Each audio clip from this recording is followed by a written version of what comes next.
So the second chapter of Atomic Habits covers the three layers of change. Two of these layers we've already seen in the first chapter, those being processes, which is just systems, and outcomes, which are just goals. But the second chapter introduces a third layer, which is identity, and it argues identity is the core principle of how we establish habits and how we change over time. So, what are these three layers of change? First is identity. Identity is who you believe you are, or who you believe yourself to be. Processes is just the processes or systems, essentially what you do. And outcomes are just the goals, like what you get from what you do. And it's quite apparent to see that outcomes come from processes. And the second chapter argues that processes come from identity, although there's more on that that I will cover later. So how do we go about building our identity? Well, that's covered in the next chapter, but there are some hints that are dropped during this chapter. First, identities are built over pride. So if you tend to bite your nails, if you get a manicure and you're so proud of how your nails look, you'll be much less likely to keep on biting your nails. And identity is something that's malleable. It's something that you can actually choose. Like, I choose that I want to be someone who is disciplined. I choose I want to be someone who is constantly focused, constantly looking at the bigger picture, and you can actually choose that.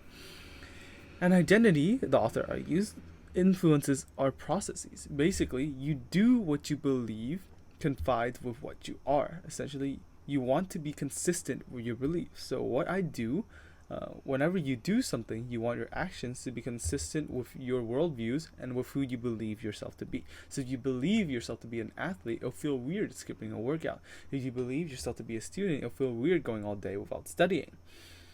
But the key point is that the processes also go back to affect the identity. Essentially, identity is built from your past experiences and the proof of what you are, essentially. So if you're someone who constantly runs, you believe yourself to be a runner. If you're someone who constantly works out and constantly studies, you believe yourself to be hardworking, disciplined, and studious.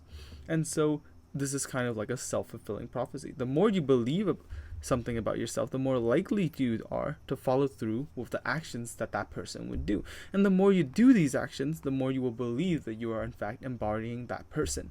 And so this is just a positive loop.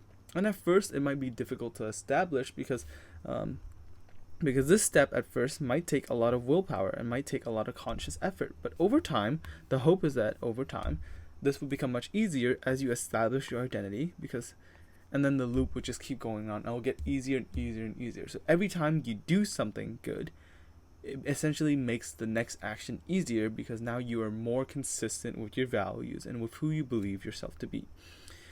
And when we say it like this, you can kind of see how the outcomes are basically just a byproduct of this cycle. So all we really need to worry about is choosing who we want to be, and then embodying the actions that will lead us to further believe that we are who we want to be. And then the rest will take care of itself.